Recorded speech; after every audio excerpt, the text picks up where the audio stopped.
I'm Paco Muñoz. Let me explain module management in Node.js.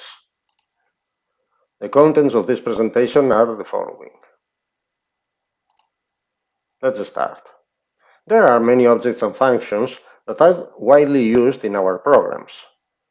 So instead of re-implementing them each time, we may keep them in a module or library.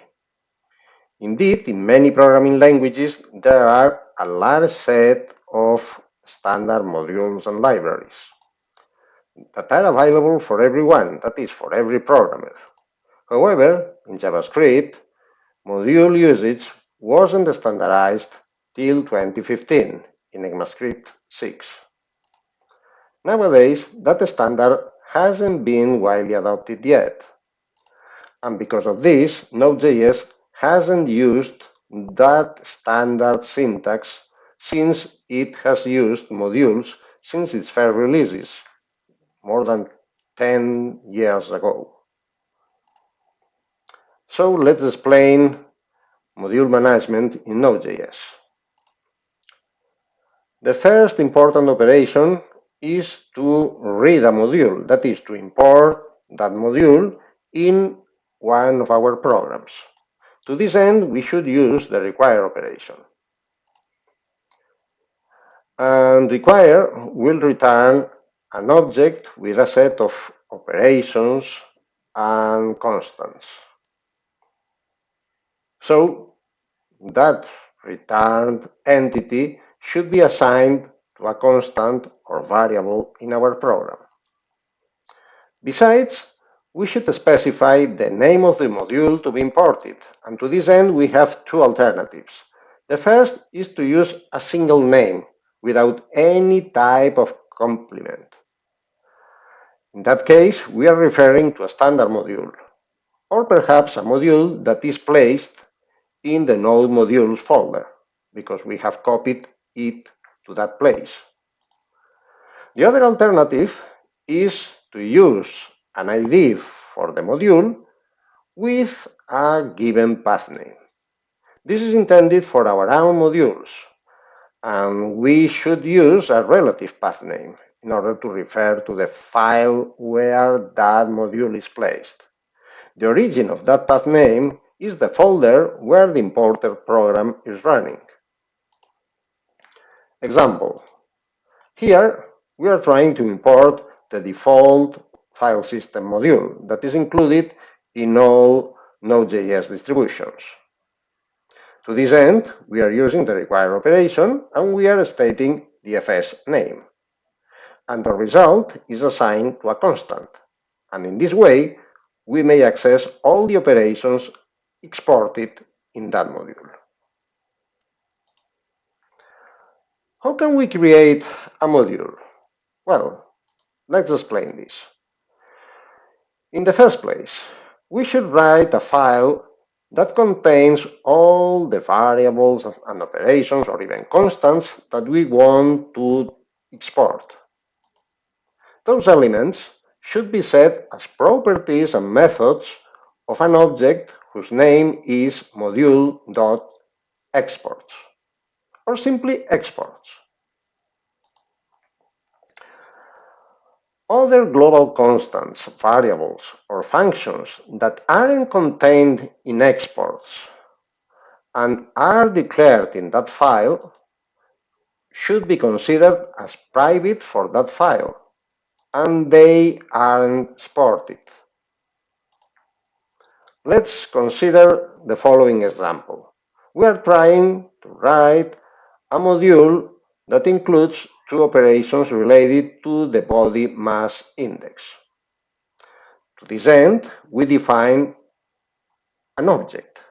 And an object in JavaScript is something similar to a structured entity.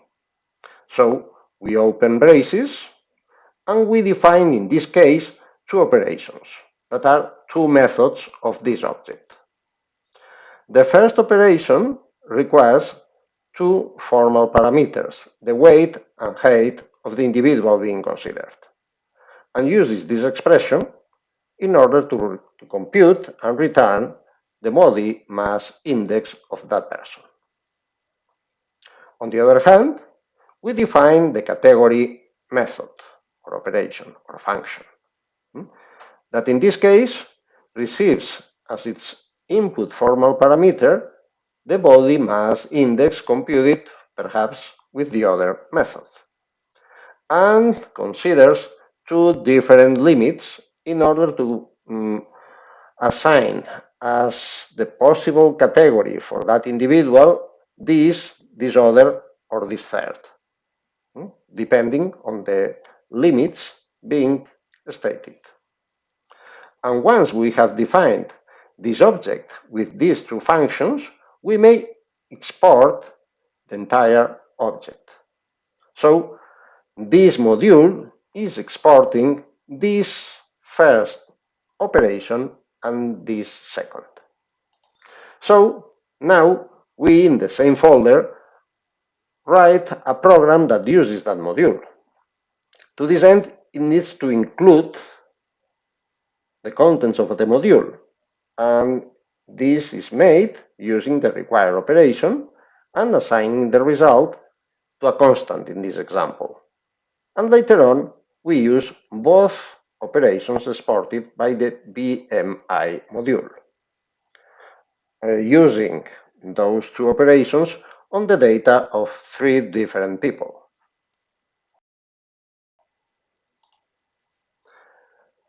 Let's consider all those mechanisms in order to extend an existing module. To this end, let's import the BMI module that we have defined in the previous slide, and let's refine its category function. To this end, we first copy the original category function in F. And now we rewrite that category function. And we here use the original category. But we add 2 other thresholds.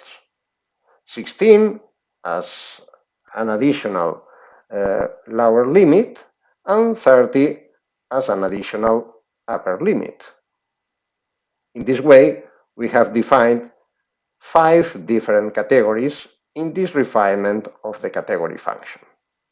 And now we export the resulting set of operations. That is, we share the VMI function defined in the previous file, and we have refined the category function.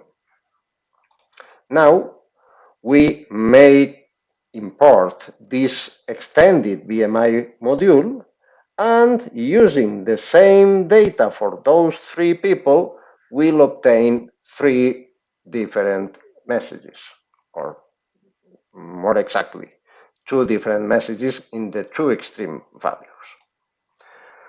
Well, in order to finish, let's tell something about the standard module definition in JavaScript. It was defined in 2015 in ECMAScript 6.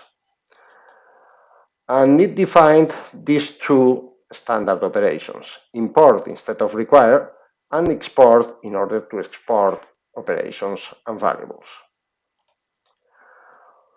Different to them, require is used in Node.js, but has asynchronous behavior. Being synchronous implies that it delays the application start till all the importing modules have been read and have been processed. On the other hand, the ECMAScript 2015 standard admits asynchronous imports. In that way, it's able to finish very soon all those module importations. Nowadays, in edition 14 of Node.js, the standard module management is already admitted in Node.js, although it isn't considered the default option. We should import explicitly that module management. But however, it's still in an experimental status, so it's not recommended yet. So let's conclude. Once this presentation is ended, the student should be able to import and use external modules in Node.js applications and create and adapt Node.js modules.